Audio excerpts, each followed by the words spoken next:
ሰላም ጤና ይስጥልን እጅጉን የተወደዳችሁና የተከበራችሁ ውድ ቤተሰቦቻችን እንደምን አላችሁልን? ከእናንተው ከሆነው ከአዲስ ስፖርት የዩቲዩብ ቻናላችን አዳዲስ ስፖርታዊ ጉዳዮችን ልናካፍላችሁ እነሆ ዛሬም በዕለተ አርብ የማለዳ ስፖርት የመረጃ ሰዓታችን በድጋሚ ተገናኘን።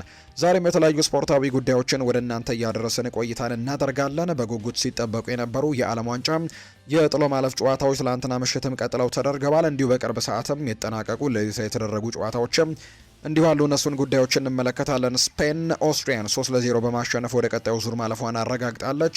ድራማዊ በነበረው አጨራረስ ደግሞ ፖርቱጋል ክሮኤሽያን 2-1 በሆነ ውጤት በማሸነፍ ወደ ቀጣዩ ዙር ማለፏን ያረጋገጠችበት ውጤት ተመዝግቧል። ክሪስቲያኖ ሮናልዶም በጨዋታው ላይ ጎል አስቆጥሯል። የጨዋታውም ኮከብ ተብሎ የተመረጠውም እሱ ነው። ከጨዋታው ጋር አያይዘን አንዳንድ ጉዳዮችን እናነሳለን። በጣም በርከት ያሉ የሚነሱ ጉዳዮች ነበሩት የፖርቱጋል ጨዋታ፣ እሱን ጉዳይ እንመለከታለን። በቀጣይ እነዚህ ሁለት ሀገራት ፖርቱጋል እና ስፔን እርስ በርስ ጨዋታቸውን እንደሚያደርጉ ይታወቃል። ራውንድ ኦፍ 60 ላይ እሱንም ጉዳይ በስፋትም የምናነሳ ነው የሚሆነው። ክለቦችን የተመለከቱ በርከት ያሉ የዝውውር ጉዳዮችን ወደ እናንተ እያደረስን ቆይታን እናደርጋለን። ፉአድ ባህሩ ከመላው የስቱዲዮ ባለሙያዎች ጋር ፕሮግራሙን እየመራው ቆይታን አደርጋለሁ።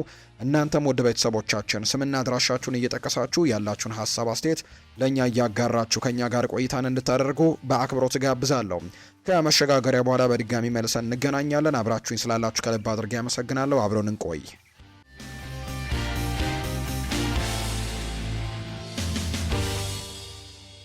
የሀገር ውስጥ መረጃን በማስቀደም ነው የዛሬ ፕሮግራማችንን የምንጀምረው። ሽረ ምድረ ገነት ከፕሪሚየር ሊጉ መውረዱን ያረጋገጠ ሌላኛው ቡድን ሆኗል። በመጨረሻው ሳምንት መርሃ ግብር በሸገር ከተማ 2-0 የተሸነፈው ሽረ ምድረ ገነት ወደ ከፍተኛው ሊግ መውረዱን ያረጋገጠ ሌላኛው ቡድን ሆኗል። ትናንት በተመሳሳይ ሰዓት በተደረጉ የኢትዮጵያ ፕሪሚየር ሊግ የመጨረሻ ሳምንት ጨዋታዎች አዳማ ከተማ ሐዋሳ ከተማን 3-2 ሲያሸንፍ፣ ቅዱስ ጊዮርጊስና ወልዋሎ አዲግራት 1-1 በሆነ ውጤት ጨዋታቸውን አጠናቀዋል። የጨዋታው ውጤቶቹን ተከትሎ ሽረ ምድረ ገነት ከፕሪሚየር ሊጉ ለመውረድም ተገዷል። እንግዲህ ሽረ ምድረ ገነት፣ ድሬዳዋ ከተማ፣ መቀሌ ሰባ እንደርታና አርባ ምንጭ ከተማ ወደ ከፍተኛ ሊጉ የወረዱ አራቱ ክለቦች እንደሆኑ የተረጋገጡ ቡድኖች ናቸው።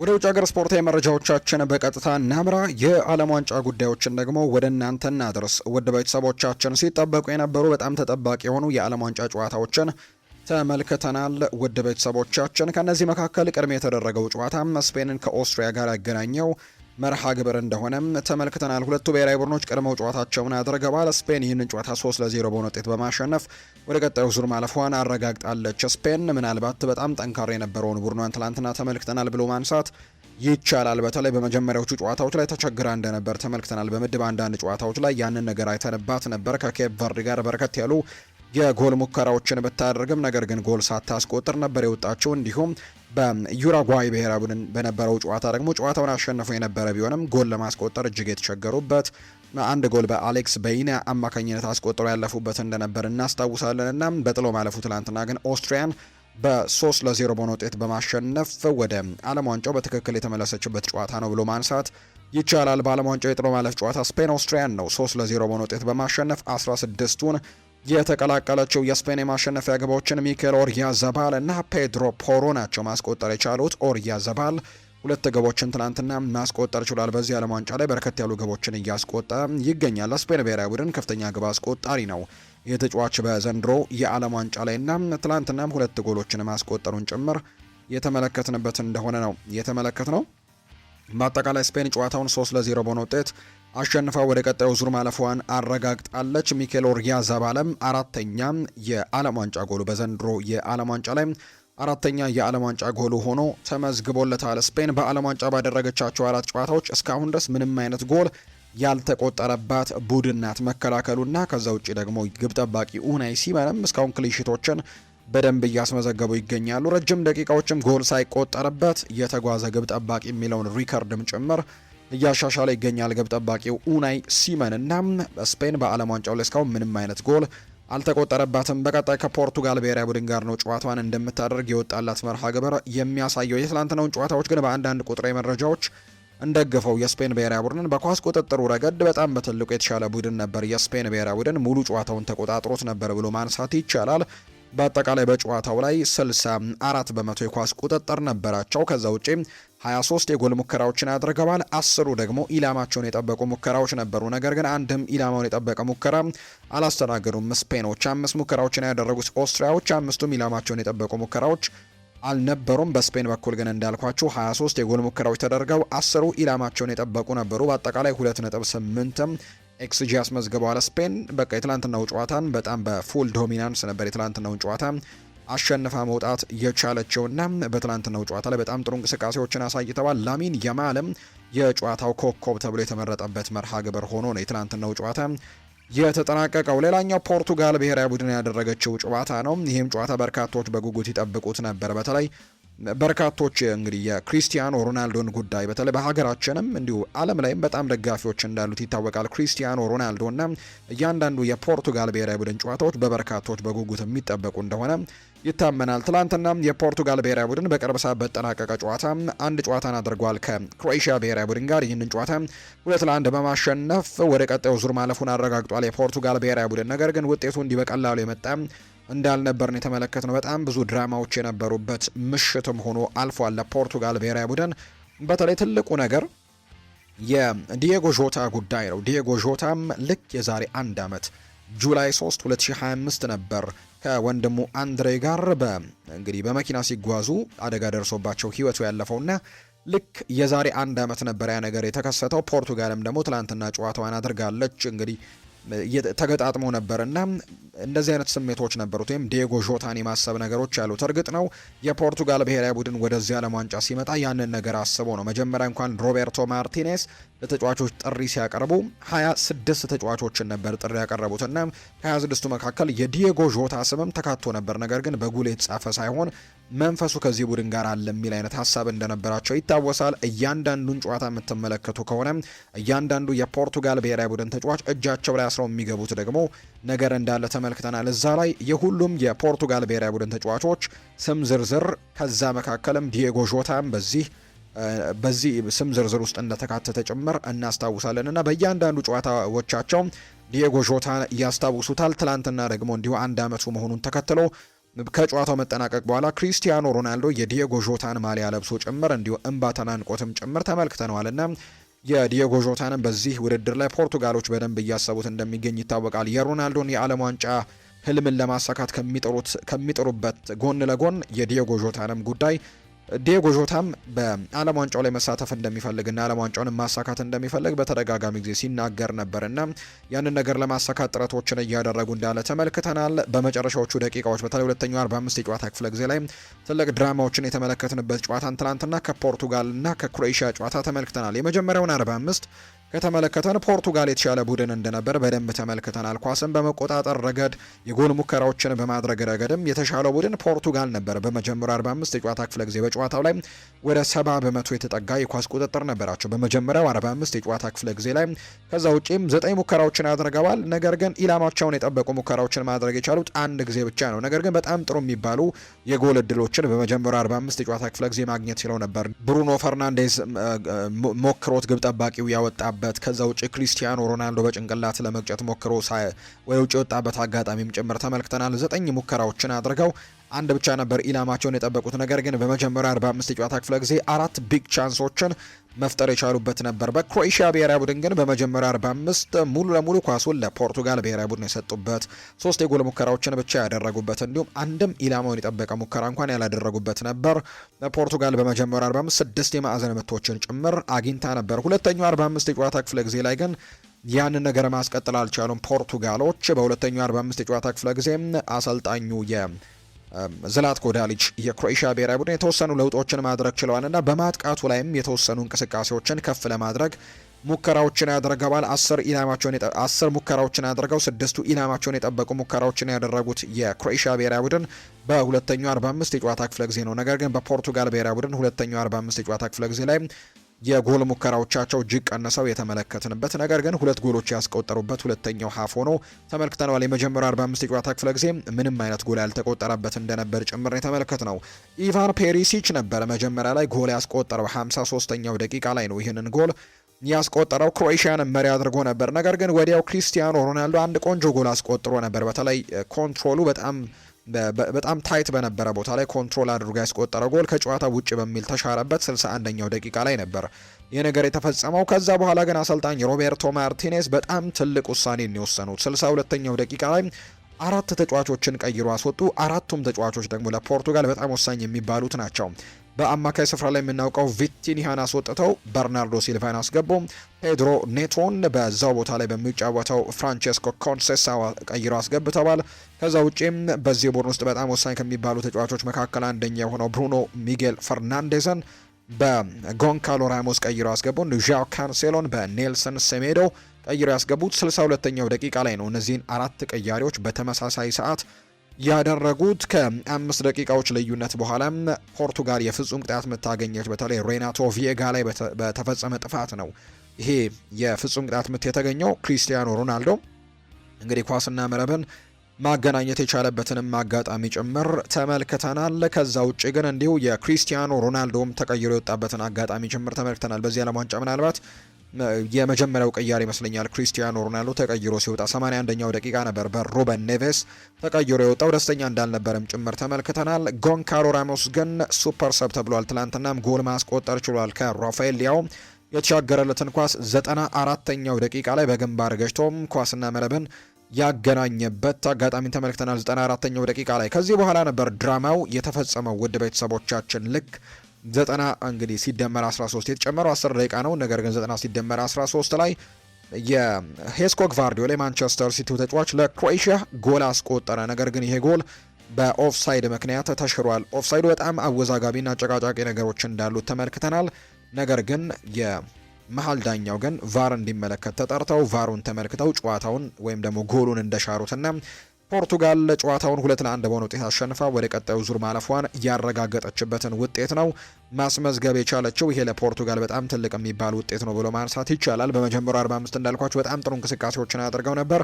በሁለተኛው 45 ግን በጣም ተቸግረው ተመልክተናል። የፖርቱጋል ብሔራዊ ቡድን በቀጣይ ከስፔን ጋር እንደመጫወታቸው ያንን ነገር ማስተካከል ይኖርባቸዋል ተብሎ እንደሚታሰብ ነው የመረጃ ምንጮቹ ይፋ ያደረጉት። በአጠቃላይ ፖርቱጋል ግን ዲየጎ ዦታን ባስታወሱበት ጨዋታ ክሪስቲያኖ ሮናልዶ ጎል ባስቆጠረበትና የጨዋታው ኮከብ በተባለበት መርሃ ግብር ኳስና መረብን ማገናኘቶም ፖርቱጋልን ወደ ቀጣዩ ዙር እንዳሳለፏት ጭምር ተመልክተናል። ፖርቱጋል 16ቱ ጥሎ ማለፍ ውስጥም መካተት ችላለች።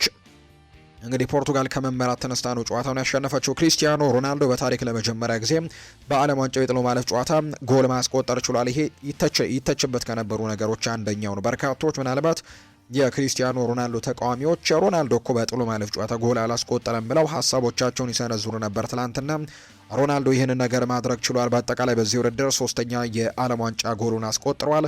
በአጠቃላይ በዓለም ዋንጫ ታሪክ ደግሞ 11ኛ ጎሉን ያስቆጠረው። በአጠቃላይ በእግር ኳስ ታሪኩም 976ኛ ጎሉን ክሪስቲያኖ ሮናልዶ ማስቆጠር የቻለበት ሆኗል። በቀጣይ ፖርቱጋል በቀጣይ ዙር ከስፔን ብሔራዊ ቡድን ጋር በቴክሳስ ጨዋታዋን በዳላስ እንደምታደርግ ነው የወጣላት መርሃ ግብር የሚያሳየው። የትላንትናውን ጨዋታ ግን በቀጥታ አልፋለች። ጫሜን ለመስቀል ገና አልወሰንኩም ብሏል ክሪስቲያኖ ሮናልዶ ሲናገር። ከጨዋታው በፊት በነበሩ አንዳንድ ሀሳቦች ላይ የክሪስቲያኖ ሮናልዶ እህት ይህንን ሀሳብ ተናግረው ነበር። ፖርቱጋላዊው ኮከብ ክሪስቲያኖ ሮናልዶ ከዓለም ዋንጫው በኋላ ከብሔራዊ ቡድን ራሱን ሊያገል ይችላል የሚል አይነት ሀሳብን ሰጥታ ነበር። ሮናልዶ ከውድድሩ በኋላ ራሱን ከኢንተርናሽናል ውድድር እንደሚያገል ነው እህቱ በሰጠችው አስተያየት ላይ የገለጸችው። በርካቶችም የሚጠብቁት ጉዳይ ነው፣ ሊሆን ይችላል ብለው የሚገምቱት ነገር ነው። ሮናልዶ ከብሔራዊ ቡድኑ ጋር መቼ እንደሚለያይ በይፋ እስካሁን የተናገረው ነገር የለም። ሮናልዶ ከፖርቱጋል ብሔራዊ ቡድን ጋር እንዲሁ የአውሮፓ ዋንጫን የኔሽንስ ሊግ ዋንጫዎችን እንዳሳካም እናስታውሳለን። ነገር ግን ከብሔራዊ ቡድኑ ጋር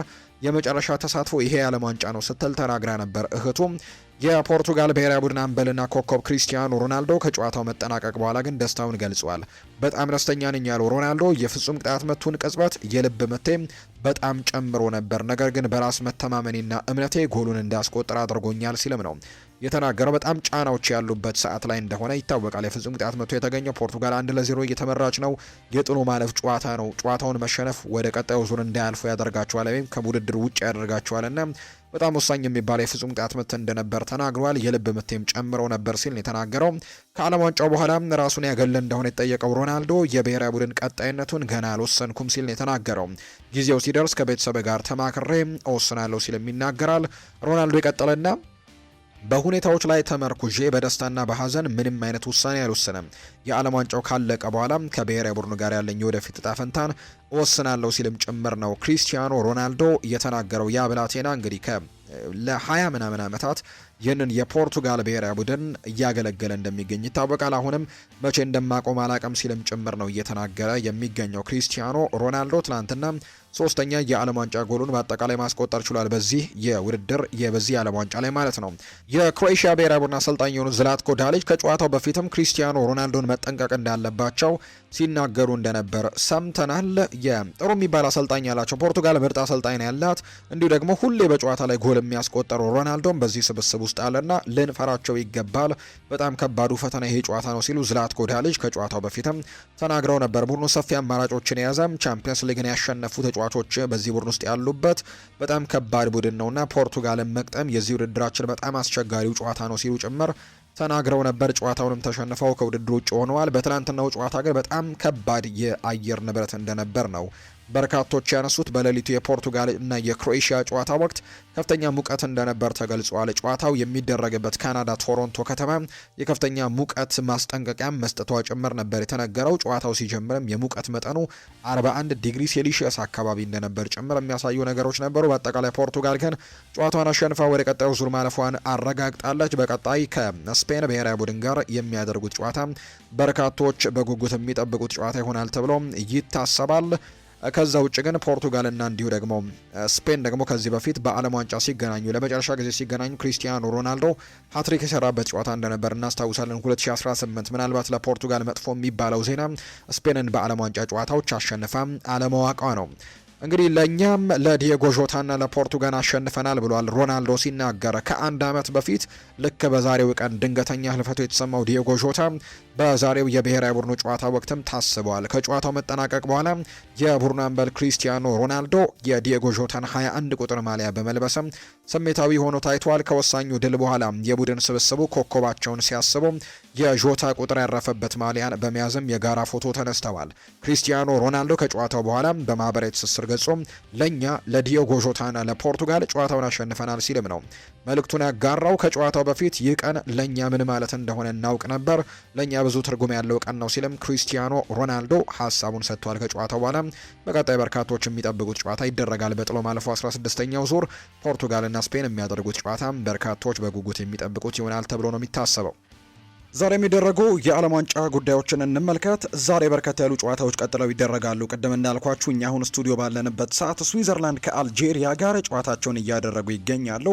12 ሰዓት ላይ የተጀመረ ጨዋታ ነው። እንግዲህ በርካቶችም በጉጉት የሚጠብቁት ጨዋታ ነው። ሌላኛዊቱ አፍሪካዊት ሀገር አልጄሪያ ዛሬ ጨዋታን እያደረገች ትገኛለች። ከስዊዘርላንድ ጋር መርሃ ግብሯን እያደረገች ነው። ሌሎቹ ጨዋታዎች ግን ምሽት ላይ ይደረጋሉ። ልክ ምሽት 3 ሰዓት ሲል የመጀመሪያው ጨዋታ ይደረጋል ዛሬ።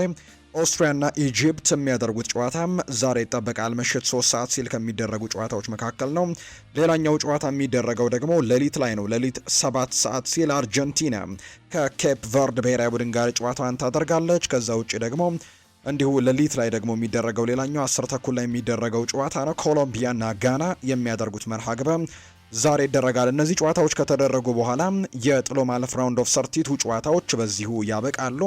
ከዛም ነገ ምሽት ደግሞ ካናዳና ሞሮኮ በሚያደርጉት ጨዋታ ራውንድ ኦፍ 16 ቀጣይ የጥሎ ማለፍ ጨዋታዎች ቀጥለው የሚደረጉ ነው የሚሆነው። እንግዲህ በአጠቃላይ ዓለም ዋንጫ አሁንም በጉጉት እንደቀጠለ ነው የሚገኘው። ሌሎች የዓለም ዋንጫ አንዳንድ ጉዳዮችን ወደ እናንተ እናደርስ ውድ ቤተሰቦቻችን። የዩሊያን ናግልስማን የጀርመን ብሔራዊ ቡድን ቆይታን በተመለከተ በርካቶች እንግዲህ ጥያቄዎችን እያነሱ ይገኛሉ። በጀርመን ብሔራዊ ቡድን ይቀጥላል ወይ? በርካቶች ይጠብቁታል። ከዓለም ዋንጫው የተሰናበተችው ጀርመን ከአሰልጣኝ ዩሊያን ናግልስማን ጋር ልትለያይ እንደምትችል የሚያሳዩ መረጃዎች ናቸው የወጡት። አሰልጣኙ ከቀናት በፊት ስራዬን አልለቀም ሲል ለጋዜጠኞች ተናግረው እንደነበር እናስታውሳለን። የጀርመን እግር ኳስ ፌዴሬሽን በበኩሉም አሰልጣኙ መልቀቂያ እንዲያስገቡ እንደጠየቃቸው ጭምር እየተዘገበ እንደሚገኝ ነው የመረጃ ምንጮቹ የተናገሩት። እንደውም አንዳንድ የመረጃ ምንጮች የርገን ክሎፕ ቀጣዩ የጀርመን ብሔራዊ ቡድን አሰልጣኝ ይሆናሉ የሚል አይነት ሀሳቦችም እንዳሉ ነው የተነገረው። አሰልጣኙ መልቀቂያ ካላስገቡ እንደሚሰናበቱ እንደተነገራቸው ነው ስካይ ጀርመኒ የመረጃ ምንጭ ይፋ ያደረገው። ስለዚህ ሁሊያን ናግልስማን የመልቀቂያ ደብዳቤ እንዲያስገባም በጀርመን እግር ኳስ ፌዴሬሽን በይፋ እንደተነገረውና ከጀርመን ብሔራዊ ቡድን ጋር የመቀጠል እድሉ በጣም ጠባብ እንደሆነ የሚያሳዩ መረጃዎች ናቸው ይፋ የተደረጉት አሰልጣኝ የርገን ክሎፕ ከጀርመን ብሔራዊ ቡድን ጋር ስማቸው በትልቁ እየተነሳ ይገኛል። የእንግሊዝ ብሔራዊ ቡድን አሰልጣኝ የሆኑት ቶማስ ቱሄል አንድ ነገርን ተናግረዋል። የእንግሊዝ ብሔራዊ ቡድን አሰልጣኝ ቶማስ ቱሄል በሜክሲኮ ከፍታ ላይ መጫወት እንዳሰጋቸው ነው የተናገሩት። በዚህ አጭር ጊዜ በሜክሲኮ ከባህር ጠለል በላይ ከፍ ባለ ቦታ ላይ መለማመድ አንችልም ሲሉ ነው ጊዜ ወስዳል ሲሉ ቶማስ ቱሄል የሚናገሩት። በቀጣይ በሩብ ፍጻሜው የእንግሊዝ ብሔራዊ ቡድን ከሜክሲኮ ጋር ጨዋታዋን እንደምታደርግ ይታወቃልና በዚህ ምክንያትም ነው ሀሳባቸውን የሰጡት። ከፍታው ትልቅ መሰናክል ይሆንብናል ያሉት አሰልጣኙ፣ ነገር ግን ለፈተናው ዝግጁ ነን፣ በእርግጥ ሌሎች ፈተናዎችም እንደሚኖሩብን አውቃለሁ ሲሉ ጭምር የተናገሩት። በአጭር ጊዜ ግን በሜክሲኮ ከባህር ጠለል በላይ ከፍ ባለ ቦታ ላይ መለማመድ አንችልም ሲሉ ጭምር ነው እየተናገሩ የሚገኙት። ሌላኛው ቶማስ ቱሄል የተናገሩት ሀሳብ ሰበብ ፈልጉና ልጆቻችሁን ከትምህርት ቤት አስቀሩ ብለዋል። ቶማስ ቱሄል ሲናገሩ የእንግሊዝ ብሔራዊ ቡድን አሰልጣኝ ቶማስ ቱሄል ለወላጆች አነጋጋሪ መልእክትን ያስተላለፉት።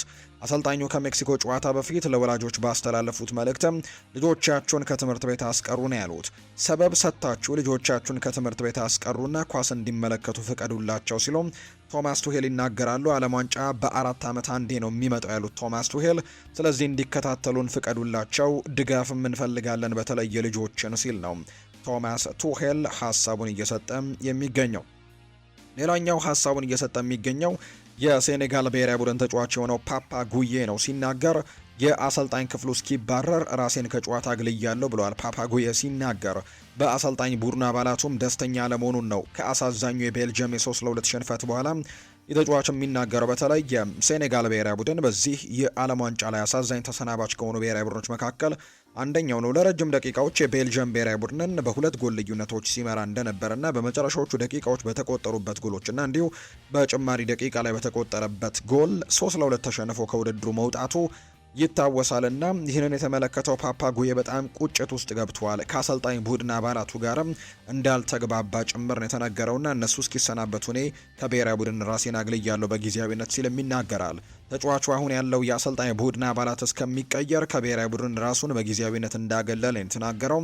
በማህበራዊ ትስስር ገጹ ላይ ባሰፈረው መልእክትም ይህ የአሰልጣኝ ቡድን አባላት እስካለ ድረስ እዚህ ቡድን ውስጥ ራሴን እንደማገል አስታውቃለሁ ሲል ይናገራል። ፓፔ ጉዬ ሲናገርም አያይዞ ቡድኑ ከውድድር ስለተሰናበተበት ምክንያት ስለ ውጤት ማጣታችን ለመናገር እመለሳለሁ ሲልም ነው የተናገረው። ፓፓ ጉዬ በጨዋታው በላሚን ካማራ 67ኛው ደቂቃ ላይ አሰልጣኝ ፓፔ ቲያው ቀይረው እንዳስወጡት እናስታውሳለን። ስለ ቅያሬው ሲናገርም በአካል ብቃቱ ጥሩ ነበርኩኝ፣ ውሳኔው ያሰልጣኙ ነው፣ ውሳኔውን ግን አክብሬያለሁ በማለትም ነው የሚናገረው።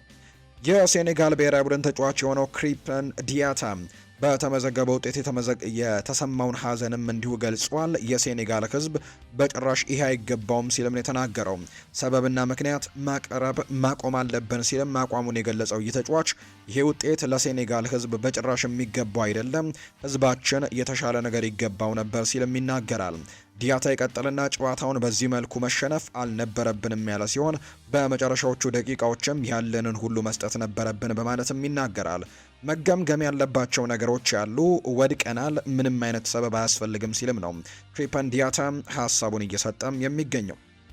በዚህ ዓለም ዋንጫ ላይ ከተመለከትናቸው አዳዲስ ሕጎች መካከል አንደኛው ይሄ አፍን ሸፍኖ መናገር ቀይ ካርድ እንደሚያሰጥ እንግዲህ የተደረገው ውሳኔ እንደሆነ ይታወቃል። ይሄ ውሳኔ በትልቁ ሊነሳ የቻለበት ምክንያት በዩኤፋ ቻምፒየንስ ሊግ የቪኒሲዮስ ጁኒየር ላይ የደረሰበትን ጉዳይ አስመልክቶ ነው። በተለይ ከቤኔፊካ ጋር በነበረው ጨዋታ ይሄ ነገር ደርሶበት እንደነበር ይታወሳል እና በዚህ ምክንያትም ፊፋ ይህንን ውሳኔ እንደወሰነ ወይም ደግሞ ይህንን ነገር እንዳደረገ እናስታውሳለን። በዚህ ምክንያትም ደግሞ በቀይ ካርድ የተሰናበቱ ተጫዋቾች ያሉ፣ ለምሳሌ የፓራጓይ ብሔራዊ ቡድን ተጫዋች የሆነው ሚጌል አልሜሮን በዚህ ምክንያት በቀይ ካርድ ሲወጣ ተመልክተነዋል። በቅርቡ እንኳን የኢኳዶር ብሔራዊ ቡድን ተጫዋች የሆነው የአርሰናሉ ፒየሮ ሂንካፒየም በተመሳሳይ በእንደዚህ አይነት ጥፋት በቀይ ካርድ ሲወጣ ተመልክተነዋል። ዩኤፋ ግን ይህንን ነገርን ያልቀበለውም ብሏል። ወይም ዩኤፋ አፈን መሸፈን ቀይ እንደማያሰጠን የገለጸው የአውሮፓ እግር ኳስ ማህበር በሚያዘጋጀው ውድድሮች ላይ አፍ ሸፍኖ ተጋጣሚን ማናገር እንደሚቻል ነው ያስታወቀው። ፊፋ በዓለም ዋንጫ አፋቸውን የሚሸፍኑ ተጫዋቾች ቀይ ካርድ እንዲመለከቱ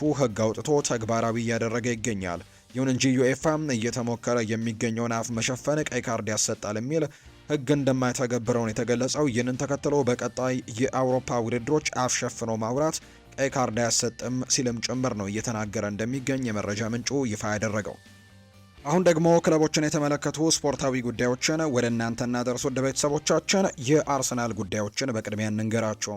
አስተን ቪላ ሞርጋን ሮጀርስ ላይ የለጠፈው ዋጋ አርሰናልን እጅጉን አሳስቦታል የሚል መረጃ ነው እየወጣ የሚገኘው። በተለይ የቴሌግራፉ ጸሐፊ ማትላው እንደሚናገረው ከሆነ አስተን ቪላ እዚህ ተጫዋች ላይ የያዘው አቋም ለአርሰናሎች በጣም ስጋት እንደሆነ ነው እየተነገረ የሚገኘው። አርሰናል በሞርጋን ሮጀርስ ላይ በጣም ትልቅ ፍላጎት እንዳለው ይነገራል። የሚቀጥለው እርምጃንም እያጤንበት እንደሚገኝ ነው የመረጃ ምንጩ የተናገረው። በተለይ የዓለም ዋንጫው እንደተጠናቀቀ ይህንን ተጫዋች ለማስፈረምም ትልቅ እንቅስቃሴዎችን እንደሚያደርጉ ይጠበቃል። እናም ነገር ግን አስተን ቪላዎች ሮጀርስን በእንግሊዝ ሪከርድ በሆነ 130 ሚሊዮን ፓውንድ መሸጥ ነው እንደሚፈልጉ እየተነገረ የሚገኘው። ይህም አርሰናል ለተጫዋቹ ለመክፈል ከሚጠብቀው እጅግ በጣም ከፍ ያለ እንደሆነ የሚያሳዩ ነገሮች ያሉ። አርሰናል ሮጀርስን ዝቅተኛ ክፍያ ተደራድሮ ለማስፈረም ይሞክር እንደሆነ ግልጽ አይደለም። በተጨማሪም የዝውውር ጥያቄ ያቀርብ እንደሆነም እስካሁን ድረስ ምንም የተረጋገጠ ነገር አይደለም። ነገር ግን አስተን ቪላዎች እዚህ ተጫዋች ላይ የያዙት አቋም ግን ለአርሰናሎች በጣም እጅግ አስጊ እንደሆነ የሚያሳዩ ነገሮችን ነው ቴሌግራፍ የተባለው የመረጃ ምንጭ ይፋ ያደረገው። ከቱርክ የወጡ አንዳንድ ቅርብ የመረጃ ምንጮች እንደሚናገሩት ከሆነ አርሰናል አሁንም የዩቬንቱስን የመስመር አጥቂ ለማስፈረም የሚያደርገውን እንቅስቃሴ እንዳላቆመ የሚያሳዩ መረጃዎች ናቸው ይፋ እየተደረጉ የሚገኙት። አርሰናል የዩቬንቱስን የመስመር አጥቂ የሆነውን ኬናን የልዲዝን ለማስፈረም እየሞከረ እንደሆነ ይፋ ተደርጓል። የአርሰናል ተወካዮች ተጫዋቹም ለማስፈረም ከጀርባ ስራዎችን አጠናክረው እየቀጠሉ እንደሚገኝ ነው የመረጃ ምንጩ ይፋ ያደረገው። አርሰናል ስለ ተጫዋቹ ሁኔታ ለማወቅም ለዩቬንቱስ መደበኛ ጥያቄዎችንም እያቀረበ እንደሚገኝ ነው ቱርኪሽ ፉትቦል የተባለው የመረጃ ምንጭ ይፋ ያደረገው። ስለዚህ አርሰናሎች ዩቬንቱስ ምንም እንኳን ኬናን ይልዲዝ አይሸጥም ብለው ሀሳባቸውን ቢናገሩም ነገር ግን አርሰናል ይህንን ተጫዋች ለማስፈረም አሁንም ጥረቶችን አድርጎ እየቀጠለ እንደሚገኝ ነው የመረጃ ምንጩ የዘገበው። አርሰናል በክረምት ተጫዋቾች የዝውውር መስኮት የተከላካይ ክፍል ተጫዋች ለማስፈረም እንቅስቃሴዎችን ሊያደርግ ይችላል የሚል መረጃን ቴሌግራፍ የተባለው የመረጃ ምንጭ ይፋ አድርጓል። ማትላው እንደሚናገረው ከሆነ ኤዝሬል ኮንሳ ደግሞ የአርሰናል ሌላኛው ኢላማ ነው ሲል ይናገራል። ኤዝሬል ኮንሳ የአርሰናል ፍላጎት ሆኖ ብቅ ቢልም አስተን ቪላ ግን ኤዝሬል ኮንሳን ለመሸጥ ወደ 60 ሚሊዮን ፓውንድ የሚጠጋ ዋጋን እንደሚፈልጉ ነው የሚነገረው። ይህም አርሰናል ለመክፈል ፍቃደኛ ከሆነው መጠን እጅጉን የበለጠ ነው ተብሏል። እናም ክለቡ በእንግሊዛዊው ተከላካይ ላይ ያለው ፍላጎትም ላይዘልቅ የሚችልበት ወይም ደግሞ ላይገፉ የሚችሉበት እድሉም እንዳለ ነው የሚነገረው። አርሰናሎች ኤዝሬል ኮንሳን እንደ መሃልና እንደ ቀይ መስመር ተከላካይ አድርገው ነው የሚመለከቱት። ነገር ግን አርሰናሎች ለዚህ ተጫዋች እየመደቡ የሚገኙት ዋጋ 35 ሚሊዮን ፓውንድ እንደሆነ ነው እየተገለጸ የሚገኘው። አስተን ቪላ ከዚህ ተጫዋች 60 ሚሊዮን ፓውንድ ይፈልጋል። ስለዚህ ይህንን ዝውውር ላይ ጠንከር ብለው ላይገፉበት የሚችሉበት እድሉ እንዳለ ጭምር ነው ሳይመን ጆንሰን መረጃውን እያጋራ የሚገኘው። ክሪስቶስ ዞሊስ የክለብ ብሩዡ ተጫዋች ማለትም ግሪካዊው ተጫዋች ቀድሞውኑ ቢሆን በአርሰናል የሚፈለግ አይነት ተጫዋች እንደሆነ ይነገራል። ከእርሱ ጋር ሊደረግ የሚችለው ማንኛውም የዝውውር ድርድር ክለቡ ብራድሌይ ባርኮላን እና ሞርጋን ሮጀርስን ለመመልመል ካለው ፍላጎት የተለየ ነው ተብሏል። እነዚህ ተጫዋቾች ከሁለት አንዳቸው መጡም አልመጡም ክሪስቶስ ዞሊስን ለማስፈረም የሚያደርገው ጥረት አሁንም ይቆማል ተብሎ አይጠበቅም።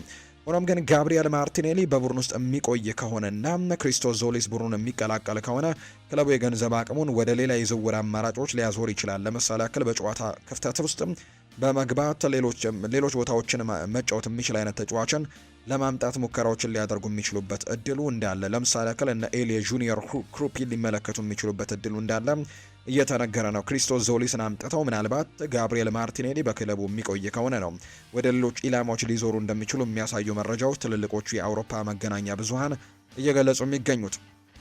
ስኮት ፓርከር ይናገራል። የእንግሊዝ ብሔራዊ ቡድን የዘንድሮን የዓለም ዋንጫ ያለ አርሰናሉ ዴክላን ራይስ ማሸነፍ በጭራሽ አይችልም ሲል ነው የሚናገረው። ስለ እንግሊዝ የዓለም ዋንጫ የማሸነፍ ተስፋ ሳስብ 4 ቃላት ወደ አእምሮ ይመጣሉ። እርሱም ዴክላን ራይስ ያስፈልገናል የሚል ነው። እንግሊዝ በዚህ ውድድር ሩቅ መሄድ የምትፈልግ ከሆነ ራይስ የቶማስ ቱሄል መሰረታዊ ምሰሶች አንዱ መሆን አለበት። ለአሰልጣኝ ህልም የሆነ ተጫዋች ነው። ምንም ነገር ብትጠይቀው ማድረግ የሚችል አይነት ተጫዋች ነው። ፓርከር ይቀጥልና እንደ 6 ቁጥር ይጫወትልሃል፣ እንደ 8 ቁጥርም ልታስገባው ትችላለህ። ከማንም የተሻለም መጫወት ይችላል። ወደዚህ ውድድር የመጣው ከፕሪሚየር ሊጉ የአመቱ ምርጥ ተጫዋች አንዱ ሆኖ ባጠናቀቀበት የውድድር አመት መሆኑን ሁላችንም መርሳት የለብንም ሲል ይናገራል። እጅግ በጣም ጠንካራ አካላዊ ብቃት ያለው ሲሆን ኳስን ይዞ የመሮጥ ችሎታው ግን ተገቢውን ትኩረት አላገኘም ሲልም ጭምር ነው የሚናገረው። ኒውካስል ብሩኖ ጉማሬሽን እንዲቆይ ለማሳመን ይሞክራል። እናም የተሻለ ውልም ሊያቀርብ ይችላል የሚል መረጃን ነው እየወጣ የሚገኘው። ምንም እንኳን ይህንን ተጫዋች የመልቀቅ እድላቸው በጣም ጠባብ ቢሆንም ኒውካስል ዩናይትዶች አርሰናሎች ግን በተወሰነ ደረጃ ሙከራቸውን ለማስቀጠል ሙከራዎችን እያደረጉ ነው። አንቶኒ ጎርደንን ለባርሴሎና፣ ሳንድሮ ቶናሊን ለቶተናም አሳልፎ የሰጠው ኒውካስል ዩናይትድ ይህንን ተጫዋች ማለትም ብሩኖ ጊማሬሽን የመልቀቅ ዕድሉ በጣም ጠባብ ሊሆን እንደሚችል የሚያሳዩ ሪፖርቶችን ነው በትልቁ እየተመለከትን የምንገኘው። በሽኪታሽ ሊያንድሮ ትሮሳርድን ለማስፈረምና ስምምነቱን ለማጠናቀቅ መቃረቡን የሚያሳዩ መረጃዎች ያሉ የቱርኩ ክለብ የቤልጅየሙን የክንፍ መስመር ተጫዋች ለማስፈረም የሚደረገውን እንቅስቃሴ አፋጥኖታል። የሳሶሎ የፋይናንስ ፍላጎት ከመጠን በላይ እንደሆነ በመቁጠርም እንግዲህ የተለያዩ ተጫዋቾችን ለማስፈረም የነበረውን ነገር ለመተውም እየተቃረበ እንደሚገኝ ነው መረጃው የወጣው። ሙሉ ትኩረቱን ወደ አርሰናል የክንፍ መስመር ተጫዋች ሊያንድሮ ትሮሳርድ ላይ ዙረዋል። በሽክታሾችና ይህንን ተጫዋች ለማስፈረም በጣም በጥልቀት እየተንቀሳቀሱ እንደሚገኝ ነው የተነገረው። ቦርንመዞች ለኤሊ ጁኒየር ክሩፒ ከ80 ሚሊዮን ፓውንድ በላይ ክፍያን ይፈልጋሉ ተብለዋል። አርሰናል ክሩፒን ለማስፈረም ፍላጎት አለው። ፓሪስ ሰን ዠርሜንም በተጫዋቹ ላይ ትልቅ ፍላጎቶች እንዳሉት የሚያሳዩ ነገሮች ያሉ። ኤሊ ጁኒየር ክሩፒም በቶትናም ዝርዝር ውስጥ ቀዳሚ ተጫዋች እንደሆነ ይነገራል። በቀጣይ እዚህ ተጫዋች ላይ የሚደረገው ፉክክር በርካቶች የሚጠብቁት ሆኗል። የማንቸስተር ዩናይትድ ጉዳዮችን እንንገራችሁ። በማንቸስተር ዩናይትድ የሚፈለገው ኦሪዮል ሹዋሜኒ በቀጣይ በሞሪኒዮ ስር ትክክለኛ ሚናው ምን እንደሚሆን እየገመገመ እንደሚገኝ ይፋ ተደርጓል። በማንቸስተር ዩናይትድ በጥብቅ ነው የሚፈለገው ይሄ ተጫዋች። በሪያል ማድሪድ ቤት ደግሞ ምናልባት በቀጣይ የውድድር ዓመት የዦዜ ሞሪኒዮ ዋና እቅድ ላይ ሆኑ ይችላሉ ተብሎ ከሚጠበቁ ተጫዋቾች መካከል እንደሆነ የሚያሳዩ መረጃዎች ያሉና ተጫዋቹም የቀጣይ የውድድር ዓመት ሚናውን በትልቁ መሞከር እንደሚፈልግ የሚያሳዩ መረጃዎች ናቸው እየሰማን እንደምንገኝ ዘገባዎች እየጠቆሙ የሚገኙትና ይህ ተጫዋች በቀጣይ ምን አይነት ነገሮችን በሞሪኒዮ ስር ይሰጠኛል የሚለውን ጉዳይ ለመመልከት ጥረቶችን እንደሚያደርግ የሚያሳዩ መረጃዎች ይፋ ተደርገዋል። በዚህ ሚና የሚቀየር ከሆነና የጨዋታው ጊዜ የሚቀነስበት ከሆነ ፕሪሚየር ሊጉን ለመቀላቀል ዝግጁ እንደሚሆንም ይፋ ተደርገዋል። ስለ ወደፊት እጣ ፈንታውም ከዓለም ዋንጫው በኋላ ውሳኔዎችን እንደሚያሳልፍ ነው የቤን ጃኮብስ ዘገባ የሚያሳየው። ማንቸስተር ዩናይትዶች በዚህ ክረምት በክለብ ውስጥ ከፍተኛ ግምት ከሰጣቸው የአማካይ ክፍል ኢላማዎቹ መካከል አሌክስ ስኮት አንዱ እንደሆነ ተገልጿል። ከኦሪዮል ሹዋሜኒ ጋር በመሆን አርሰናልም ተጫዋቹን ይፈልገዋል። ሁለቱ ክለቦች በሌሎች ተጫዋቾች ዝውውር ሳይሳካላቸው ከቀረ በኋላ አሌክስ ስኮትን በጥሩ አይን የሚመለከቱ ተጫዋች ቢሆንም ቦርንመዝ ግን በአሁኑ ሰዓት ተጫዋቹን ለማቆየት በመፈለግ አዲስ ውል እያቀረበለት ስለሚገኝ ተጫዋቹ ለገበያውም እየቀረበ አይደለም እየተባለ ነው። ነገር ግን ቦርንመዝ ትልቅ የዝውውር ጥያቄ ከቀረበለትና ለተጫዋቹ ደግሞ መልቀቁም እንዲሁ በሩን የሚከፍት ከሆነ አርሰናልና ማንቸስተር ዩናይትድ ተጫዋቹን አጥብቀው የሚፈልጉ በመሆናቸው በቅርብ ሊከታተሏቸው የሚገቡ ሁለት ክለቦች እንደሆኑ ፋብሪዚዮ ሮማኖ መረጃውን ይፋ አድርጓል። ማንቸስተር ዩናይትድ ክሪስ ኒዮሴሜርቪልን ለማስፈረም የሚያስፈልገውን ንግግር በቀጥታ ከለንደኑ ክለብ ዌስትሃም ዩናይትድ ጋር እንደጀመረ የሚያሳዩ መረጃዎች አሉ። ዌስትሃም ዩናይትድ ተጫዋቹን በቀላሉ ለመልቀቅ ባይፈልግም ሁለቱ ክለቦች ግን በዝውውር ሂሳቡና በአከፋፈል ሁኔታው ዙሪያ ቀጥተኛ ውይይቶችን እያደረጉ እንደሚገኝ ነው ቤን ጃኮብስ መረጃውን ይፋ እያደረገ የሚገኘው። ዩናይትድ አሁንም የዚህን ተጫዋች ዝውውር ጉዳይ እንዳልተወው የሚያሳዩ መረጃዎች ናቸው አሁንም እየወጡ የሚገኙት። ማንቸስተር ዩናይትድ በዚህ የዝውውር መስኮት ምን አይነት እንቅስቃሴዎችን እያደረገ ነው የሚለው በተለይ በዴይሊ ሜል ጸሐፊነቱ የሚታወቀው ጋዜጠኛ ክሪስ ዋይለር ሰፊ መረጃዎችን ነው ስለ ማንቸስተር ዩናይትድ የዝውውር እቅድ ይፋዊ ነገሮችን በቅርብ ያሉትን ነገሮች ይፋ ያደረገው። ስለዚህም የማንቸስተር ዩናይትድ የአማካይ ክፍል ፍለጋ አሁንም ወደ ቀጣይ እንግዲህ ነገሮች እየተሸጋገረ እንደሚገኝ ነው የሚናገረው። ከአሌክስ ስኮት ጉዳይ ጋር አንዳንድ ነገርን አንስቷል ይኸው ጋዜጠኛ። ዩናይትድ የአማካይ ክፍሉን ለማደስ በአሌክስ ስኮት ላይ ትኩረቱን አድርጓል። ሆኖም ግን ቦርንመስ ተጫዋቹን ለመልቀቅ ክፍት ፍላጎት እንደሌለው ነው የሚናገረው ይሄ ሰው። የዝውውር ገበያውን በከፍተኛ ዋጋዎች ደግሞ መሞቁን ተከትሎ የቦርንመዝ መጠየቂያ ዋጋም ከ60 ሚሊዮን ፓውንድ ሊበልጥ የሚችልበት እድልም እንዳለ ጭምር ይናገራል። በተጨማሪም በዚህ ዝውውር ላይ አርሰናል፣ ቶትንሃም ሲቲ እና ቼልሲ ተጫዋቹን የሚፈልጉ በመሆናቸው ማንቸስተር ዩናይትድ ከፍተኛ ፉክክር በዚህ ጉዳይ ላይ እንደሚጠብቀው ወይም በዚህ ዝውውር ጉዳይ ላይ ከፍተኛ ፉክክር ሊጠብቀው እንደሚችል ነው ክሪስ ዋይለር እየተናገረ የሚገኘው። ሌላኛው ኦሪዮል ሹዋሜኒ በዝርዝር ውስጥ ቢኖሩም በዝውውር ሂሳቡና በከፍተኛ ደሞዙ ግን ዩናይትድ ስጋት ውስጥ እንዳለ ይናገራል። እንደ አማራጭነት ግን ፌሊክስ ኑሜቻን እና ታይለር አዳምስም ስማቸው እየተነሳ ነው።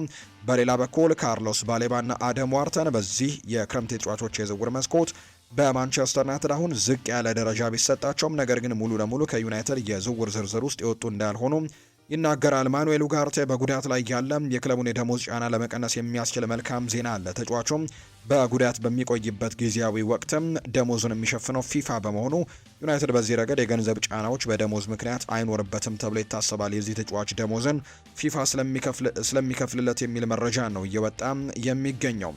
ማርከስ ራሽፎርድ እስኪመለስ ድረስ ገዢ ካልተገኘለት ዩናይትድ ተጫዋቹን ወደ ስብስቡ ለመመለስም ዝግጁ እንደሆነ ይፋ ተደርጓል። ይሁን እንጂ ክለቡ ለሁሉም ወገን የተሻለውን አማራጭ ዝውውር ነው የሚል እምነት አለው። ዝውውር ቢሳካ ማንቸስተር ዩናይትድ ይህንን ተጫዋች መልቀቅን ምርጫቸው ያደርጋሉ። ነገር ግን የማይሳካ ከሆነ ግን በክለቡ ማቆየትን ምርጫቸው ሊያደርጉ ይችላሉ ተብሏል። ማንቸስተር ዩናይትድ ለተጫዋቹ 40 ሚሊዮን ፓውንድ አካባቢም ቢጠይቁም የራሽፈርድ ከፍተኛ ደሞዝ ግን ለሌሎች ክለቦች እንዳይጠጉና ጥያቄም እንዳያቀርቡ ትልቅ መሰናክል እንደሆነባቸው ጭምር የሚያሳዩ ነገሮችን ነው እየተመለከተን የምንገኘው። ማንቸስተር ዩናይትድ የብራይተኑን አማካይ ካርሎስ ባሌባን የመዘዋወር እቅድ አሁንም አልተወም። ነገር ግን ብራይተን ባለፈው ክረምት የጠየቀውን 100 ሚሊዮን ፓውንድ ዝውውሩን ያገደው ሲሆን በገበያው ላይ አሁንም የጠየቁት ዋጋ በከፍተኛ ሁኔታ ዝቅ ለማድረግ አለመፈለጋቸው ለዩናይትድ ትልቅ ፈተና እንደሆነ ነው ማንቸስተር ኢቭኒንግ ኒውስ የሚናገረው። ነገር ግን አሁንም ቢሆን የካርሎስ ባሌባ ጉዳይ በዩናይትድ ሰዎች ዘንድ የሚታይ ጉዳይ ነው። ነገር ግን ዋጋው ካልቀነሰ ግን ይህንን ዝውውር የማድረግ እድላቸው በጣም ጠባብ እንደሚሆን የሚያሳዩ መረጃዎች ይፋ ተደርገዋል። ማንቸስተር ዩናይትድ የመሃል ክፍሉን ለማጠናከር በርካታ አማራጮችን እያጠና ነው። እንደ ማንቸስተር ኢቭኒንግ ኒውስ ዘገባ ክለቡ በዝቅተኛ የዋጋ ተመን ሊያስገኟቸው የሚችሏቸውን ሳንደር በርጌና ታይለር አዳምስ በእጩነት ተካተዋል። በሌላ በኩል ዩናይትድ ለክሪስታል ፓላሱ አማካይ አደም ዋርተን የነበረው ፍላጎትም አሁን ላይ በረድ እንዳለ ነው የሚነገረው። ምንም እንኳን ተጫዋቹ በኦልትራፎርድ በርካታ አድናቂዎች ቢኖሩትም ከአጮት ባህሪ አንጻር ግን ከኮቢ ማይኖ ጋር በጣም ተመሳሳይ በመሆኑ ሁለቱ ጥንድ አድርጎ ለማሰለፍ አይመችም የሚል እምነት ነው በዩናይትድ ሰዎች መካከል እንዳለ የሚነገረው። በተያዘ መረጃ ዩናይትዶች በረጅም ጊዜ እድገት ሲከታተሉት የነበረው የቹዋሜኒ ዝውውርም ከባድ ሊሆን እንደሚችል ጭምር የሚያሳዩ ነገሮች አሉ። ሌላኛው ግን ማንቸስተር ዩናይትድ የፖርቱጋላዊውን የቡድኑን አምበል ብሩኖ ሚጌል ፈርናንዴዝን ውል ለማራዘም በቀጣዮቹ ወራት ከተጫዋቹ ጋር ውይይት እንደሚያደርጉ ይጠበቃል። ተጫዋቹ በማንቸስተር ዩናይትድ ቤት ያለው ውል በቀጣይ ዓመት ወርሃ ሰኔ ላይ የሚያበቃ ሲሆን ይህም ደግሞ ማንቸስተር ዩናይትዶች ለተጫዋቹ ውልም ለማራዘም አፋጣኝ በሆነ መንገድም ለመስራት ማቀዳቸውን የተነገረው። አማካዩ በማንቸስተር ዩናይትድ ቤት የመቆየት ፍላጎት እንዳለው ነው በተደጋጋሚ ጊዜ የሚገለጸው። ሆኖም አሁንም ቢሆን አንዳንድ የሳዑዲ አረቢያ ክለቦችም የብሩኖን ሁኔታ በቅርበት መከታተላቸውን እንደቀጠሉ እየተሰማ እንደሚገኝ መረጃው ይፋ አድርጓል። የማንቸስተር ሲቲን ጉዳዮች ደግሞ እንንገራቸው። ማንቸስተር ሲቲ ከአርሰናል ጋር አንድ ተጫዋች ለማስፈረም ትልቅ ፉክክር አድርገው ወደ ማሸነፉ እየሄዱ እንደሆነ የሚያሳዩ መረጃዎች ናቸው እየወጡ የሚገኙት። አርሰናሎች ባለፉት ጥቂት ጊዜያት በዝውውር መስኮቱ ላይ የሌስተር ሲቲውን ታዳጊ የክንፍ መስመር ተጫዋች የሆነው ጀረሚ ሞንጋን ለማስፈረም በጣም ጥሩ ስራዎችን ሲሰሩ እንደነበረ የምናስታውሰው ጉዳይ ነው። አርሰናሎች የተጫዋቹን ፊርማ ለማግኘት ከክለቡ ጋርም ለስምምነት የቀረበ ድርድሮችን ሲያደርጉ እንደነበር እናስታውሳለን። ነገር ግን ማንቸስተር ሲቲ ወደ ዝውውሩ በመግባት አሁን ላይ የዚህን ተጫዋች ዝውውር መጥለፉን ወይም ደግሞ ለማጠናቀቅ መቃረቡን የሚያሳዩ ሪፖርቶች ናቸው እየወጡ የሚገኙት። በዝውውር ሂደቱ ላይ በተለይ ማንቸስተር ሲቲ ወደ ዝውውሩ ለመግባት ፉክክር እንዲያደርጉ ትልቁ እገዛ የሆነው የአሰልጣኝ ኤንዞ ማሬስካም መምጣት ነው። በተለይ ይህንን ተጫዋች በሌስተር ሲቲ በነበሩበት ወቅት የሌስተር ሲቲ አሰልጣኝ እንደነበሩ እናስታውሳለን ከቼልሲ በፊትና በዛን ጊዜ ይህንን ተጫዋች ያውቁት ነበርና ያንን ተጫዋች ለማምጣትም ትልቅ እገዛዎችን እንዳደረገላቸው ለሲቲዎች ይናገራል። አሰልጣኙ በሌስተር ሲቲ በነበራቸው ቆይታ ከተጫዋቹ ጋር የነበራቸው ትውቅን እንደተጠቀሙበት ነው የመረጃ ምንጩ ይፋ ያደረገው። ማንቸስተር ሲቲ የሌስተር ሲቲውን የፊት መስመር ተሰላፊ ጀረሚ ሞንጋን ለማስፈረምም ከጫፍ ደርሰዋል። በተለይ ሲቲዎች የተጫዋቹን ዝውውር በ10 ሚሊዮን ፓውንድ ለማጠናቀቅ ነው እየሰሩ የሚገኙት።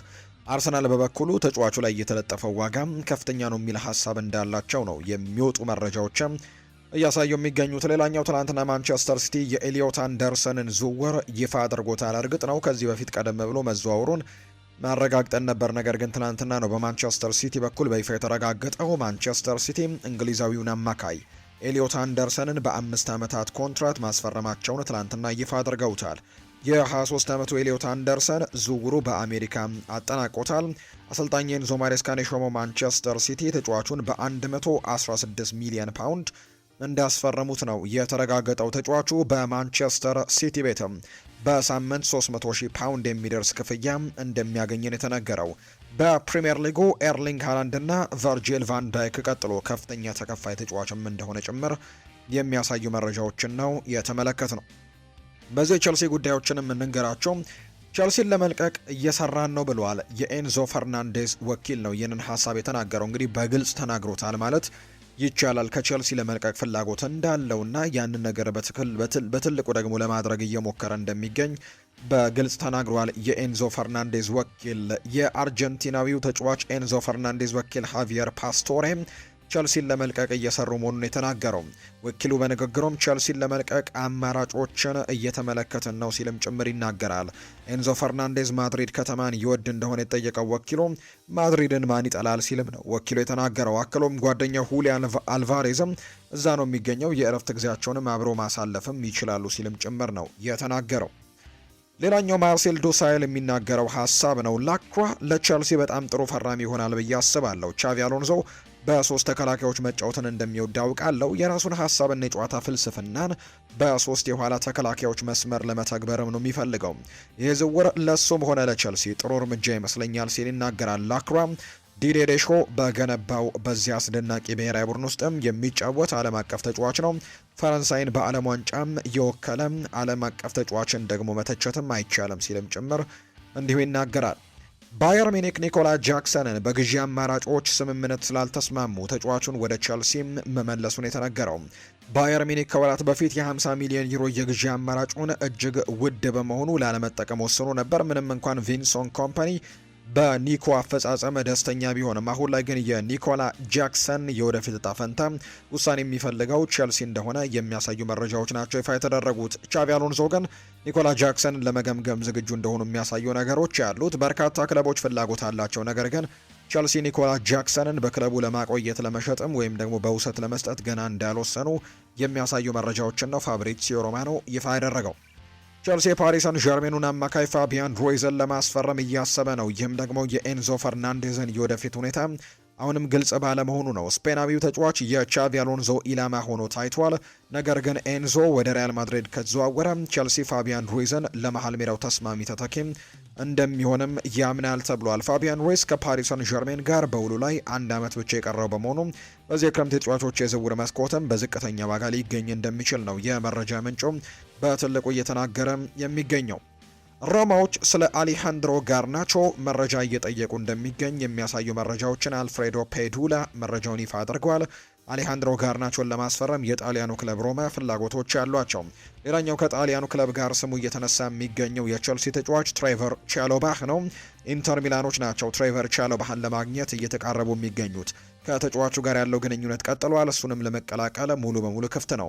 ቸልሲ የኮሞ ጨረታን ውድቅ አድርጎ 35 ሚሊዮን ፓውንድ እንደጠየቀ ፋብሪዚዮ ሮማኖ ይፋ አድርጓል። ኮሞም እንዲሁ ይህንን ተጫዋች ለማስፈረም ትልቅ እንቅስቃሴዎችን ሲያደርግ የነበረ ቡድን እንደነበረ የምናስታውሰው ነው። በዚህ የሊቨርፑል ጉዳዮችን የምንንገራቸው ሪቻርድ ሂውዝ በዚህ የክረምት የተጫዋቾች የዝውውር መስኮት ሙሉ ትኩረቱን በሊቨርፑል የዝውውር ስራዎችና አዲስ ዋና አሰልጣኝ አንዶኒ ኢራኦላን በመደገፍ ላይ እንዳደረገን የተነገረው። በውሉ መሰረትም ይሄ በሊቨርፑል የመጨረሻው የዝውውር መስኮት ይሆናል።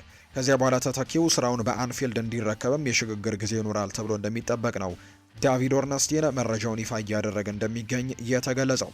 ሌላኛው የሚነሱ ጉዳይ ከዓለም ዋንጫ በኋላ ወደፊት ምን ሊሆን ይችላል የሚለው ጥያቄም ለብራድሌ ባርኮላ ቀርቦለት ነበር። በሊቨርፑል በትልቁ በዝውውር ገበያው ላይ ከሚፈለጉ ተጫዋቾች መካከል አንደኛው እንደሆነ ይታወቃል ብራድሌ ባርኮላ እና ይህንን ተጫዋች ለማስፈረም ከአርሰናል ጋር ትልቅ ፉክክር ያደርጋሉ ሊቨርፑሎች። ነገር ግን ብራድሌ ባርኮላ ስለ ወደፊቱ ጉዳይ ጥያቄ ቀርቦለት ሲናገር አሁን ትኩረቴ በዓለም ዋንጫው ላይ ነው፣ ከዚያ በኋላ ስለ ወደፊት የሚኖሩ ውሳኔዎችን እንመለከታለን ብለዋል። በፓሪስ ሰን ዠርሜን የቋሚነት የመሰለፍ እድልን ወይም ደግሞ ረጅም የመጫወታ ደቂቃዎችን አለማግኘቱን ተከትሎ ክለቡን ለቆ ሊወጣ እንደሚችል የሚያሳዩ መረጃዎችን በተደጋጋሚ እየተመለከትን ነው የምንገኘው። የሪያል ማድሪድ ጉዳዮችን እንንገራቸው።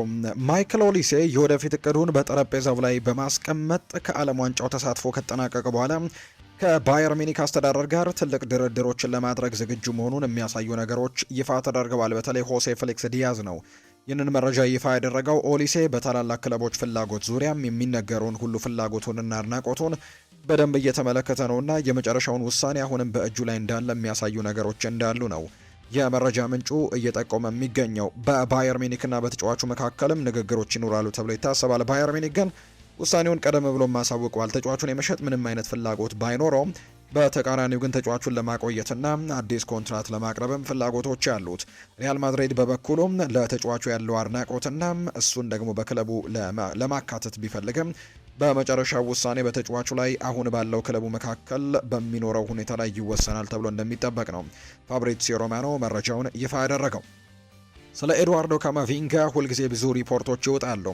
ስለዚህም አንድ ነገር ግልጽ ላድርግ ብሏል ፋብሪዚዮ ሮማኖ። የኤድዋርዶ ካማቪንጋ ምኞት በጣም ግልጽና ለወኪሉ እንደተናገረው ከሆነ ካማቪንጋ በሪያል ማድሪድ ውስጥ ነው መቆየት የሚፈልገው። እሱን መሸጥ ከተፈለገ ግን ምንም ችግር የለበትም። ሁሉንም ነገር በጸጋ ለመቀበል ዝግጁ ነው። አሁን ሁለት መንገዶች ያሉ፣ ወይ ካማቪንጋን ሞሪኒዮ አሳምኖ በክለቡ እንዲቆይ ያደርጋል፣ ካልሆነ ደግሞ ክለቡን ለቆ ሄዶ አዲሱን ቡድን መፈለግ ይኖርበታል ተብሎ እንደሚጠበቅ ነው የተነገረው። ነገር ግን እስካሁን ይሄ ውሳኔ ምንም የተላለፈ ነገር የለም። ማንቸስተር ሲቲ ሌላኛው የአማካዩ ተጫዋች ለማስፈረም ፍላጎት ያለው ክለብ እንደሆነ ይነገራል። ሪያል ማድሪድ በካማቪንጋ ዙሪያ የሚቀርቡ ጥያቄዎችን እንደሚያዳምጥ ነው የሚጠበቀው። ነገር ግን አሁን ላይ ምንም አይነት ነገሮች እየተደረጉ እንዳልሆኑ የሚያሳዩ መረጃዎችን ነው ፋብሪዚዮ ሮማኖ የተናገረው። ስለ ባስቶኒ ዝውውርም አንዳንድ ነገሮች ያሉ። ስለ ባስቶኒ ብዙ ጥያቄዎች እየመጡብኝ ይገኛሉ ብሏል ፋብሪዚዮ ሲናገር። እኔም ብለው ሪያል ማድሪድ በመጀመሪያ በሽያጭ ላይ ማተኮር ያለበትን ነገር ብቻ ነው። ምክንያቱም አዳዲስ ተጫዋቾችን ለመጨመር አንዳንድ ሽያጮችን ማድረጋቸው የግድ ነው። ሆኖም ግን ራኡል አሴንሲዮ ክለቡን መልቀቅ የሚችለው ተጫዋቾች አንድ ቢሆንም ተጫዋቹ ራሱ መቆየት ይፈልጋል። በአሁኑ ጊዜ ግን ባስቶኒን በተመለከተ በሪያል ማድሪድ እና በኢንተር መካከል ያለው ምንም አይነት ግንኙነት የለም፣ ድርድርም የለም። ስለዚህም ለአሁኑ ምንም የሚፈጠር ነገር የለም ሲልም ነው የሚናገረው። ሪያል ማድሪድ ጥያቄ ካቀረበና መጥቼ እንግዲህ ነግራችኋለሁ ሲልም ነው ፋብሪዚዮ ሮማኖ መረጃውን ይፋ እያደረገ የሚገኘው። እንደ ማሪዮ ኮርቴግና መረጃ ከሆነ ሪያል ማድሪድ በዚህ ክረምት ኤንዞ ፈርናንዴዝ የማስፈረም እድሉ ላይ ተስፋ እየቆረጠ መጥቷል የሚሉ ነገሮች ያሉ። ምንም እንኳን ወኪሉ ቸልሲን ለመልቀቅ ሙከራዎችን እያደረገ ነው ብሎ ቢናገርም፣ ነገር ግን ሪያል ማድሪድ ይህንን ተጫዋች ስለማስፈረሙ ላይ ተስፋ እየቆረጡ እንደሚገኙ የሚያሳዩ መረጃዎች ናቸው በትልቁም እየወጡ የሚገኙት። የቸልሲው አማካይ አሁን የክለቡ ኢላማ ሆኖ ቢቀጥልም የዝውውሩ አጠቃላይ ወጪ በአሁኑ ጊዜ ማድሪድ ለዚህ ስምምነት ለመመደብ ካዘጋጀው የገንዘብ መጠን በላይ ነው። ነገሮች ባሉበት ሁኔታ ከዝውውሩ ጋር የተያዙ ከፍተኛ የገንዘብ ጥያቄዎች ክለቡ ተጫዋቹን ለማስፈረምም የሚያደርገው ጥረት ሙሉ በሙሉ እንዲያቆምም እንዳስገድዱት የሚያሳዩ መረጃዎችን ነው ማሪዮ ኮርቴግና ይፋ ያደረገው። የሪያል ማድሪድ ዋና ስራ አስፈጻሚ የሆነው ሆሴ አንሄል ሳንቼዝ እና ዋና ስካውት ጁኒ ካላፋት ሁለቱም በዚህ ክረምት ማይክል ኦሊሴን ማስፈረም የማይቻል እንደሆነ ነው የሚያምኑት። በማድሪድ አመራር ውስጥ ዝውውሩ ይቻላል ብሎ የሚያምነው ብቸኛው ሰው ፍሎሬንቲኖ ፔሬዝ እንደሆነ ነው የተነገረው። ነገሩ በጣም አስቸጋሪ እንደሚሆን ቢረዳውም ዝውውሩን ማሳካት እንደሚቻል ግን በጽኑ ያምናል ፍሎሬንቲኖ ፔሬዝ።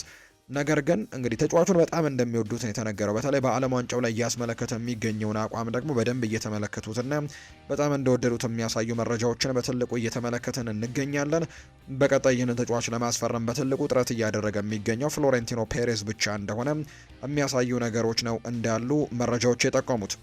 በዚህ የባርሴሎና ጉዳዮችን እናንሳም። ላሚን ያማል የሁሊያን አልቫሬዝን የወደፊት እጣ ፈንታ ላይ በመግባትም ባርሴሎና በዚህ ክረምት የአትሌቲኮ ማድሪዱን አጥቂ ለማስፈረም ከአርሰናል ጋር የሚያደርገውን ውድድር እንዲያሸንፍም በይፋ ጥሪ እንዳቀረበ የሚያሳዩ መረጃዎች ናቸው ይፋ የተደረጉት። እንግዲህ የ26 ዓመቱ ተጫዋችም ከዋንዳ ሜትሮፖሊታን ወይም ከአትሌቲኮ ማድሪድ መልቀቅ እንደሚፈልግና ከዛ ውጪ ደግሞ ወደ ካምፕኑ ባርሴሎና የመሄድ ህልም እንዳለው ግልጽ አድርጓል። ምንም እንኳን የህልሙ ሳይሳካ ቢቀር እንኳን ወደ አርሰናል ለመሄድ ዝግጁ መሆኑን ለአርሰናል እንዳልነገረ ቢነገርም አትሌቲኮ ማድሪድ ለሁሊያን አልቫሬዝ የቀረበላቸውን የ130 ሚሊዮን ፓውንድ ጥያቄ ውድቅ አድርገውታል። ነገር ግን ተጫዋቹ በቀጥታ ለላሊጋ ተፎካካሪያቸው ለባርሴሎና ከመሸጥ ይልቅ ለአርሰናሎች መሸጥን እንደሚመርጡ ነው የመረጃ ምንጩ ይፋ ያደረገው። የስፔኑ ክለብ ቪክተር ዮኬሬሽን ከገንዘብ ጋር የሚቀይሩበትን ወይም ስዋፕ ዲልን ሀሳብ አቅርቦ የነበረ ቢሆንም በአሁኑ ሰዓት ግን የሀሳብ የመሳካት እድሉ ዝቅተኛ ይመስላል። ላሚን ያማል ለካንዴና ሴር በሰጠው አስተያየትም እንዲህ ነው ያለው። ሁሊያን አልቫሬዝ ባርሴሎናን እንዲቀላቀል ተስፋ አድርጋለሁ። እዚህ ቢመጣ በክፍት እጆቻችን እንቀበለዋለን። እሱ በሚቀላቀለው የዓለማችን ምርጡን ክለብ ነው ብለዋል። አሁን ላይ እንግዲህ ባርሳ ስምምነቱን ለማጠናቀቅ በብርቱ እየገፋ ነው። ነገር ግን አርሰናልም አሁን በቅርበት እየተከታተለው የሚገኝ ዝውውር እንደሆነ ነው ይፋ እየተደረገ የሚገኘው።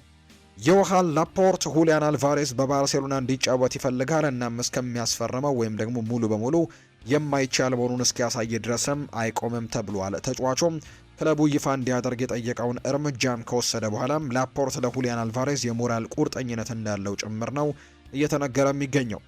ባርሴሎናና ዲናሞ ዛግሬብ በአንድ ተጫዋች ላይ ለማዞር ስምምነት ላይ ደርሰዋል። ዳኒ ሮድሪጌዝ ይባላል። ይህ ተጫዋች ክለቡ በውል ውስጥም የመልሶ መግዛት አማራጭና ከሽያጩ የሆነ ያክል ድርሻም እንዳስቀመጠ ጭምር የሚያሳዩ መረጃዎችን በትልቁ እየተመለከተን እንገኛለን።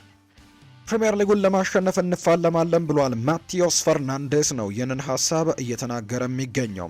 ለቶትንሃም ፊርማውን ያኖረው ፖርቱጋላዊ አማካይ ማቲዮስ ፈርናንዴስ ሊጉን ማሸነፍ እንደሚፈልግ ነው እየተናገረ እንደሚገኝ ዘገባዎች የጠቆሙት። ፕሪምየር ሊጉን ዋንጫ ለማሸነፍ እንፋለማለን፣ ፈተናው አንደኛ ሆኖ ማጠናቀቅ ነው ሲልም ይናገራል።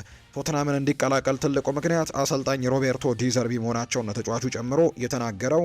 እንግዲህ ማንቸስተር ዩናይትድ ምናልባት ይህንን ነገር እንዳላደረገ የሚያሳዩ ሪፖርቶች እየወጡ ይገኛሉ። ይህንን ተጫዋች ለማስፈረም በጣም ትልቅ እንቅስቃሴን ያደረገው ቶትናም በተለይ በአሰልጣኙ እንደተጠቀመ የሚያሳዩ መረጃዎች ናቸው ይፋ የተደረጉት።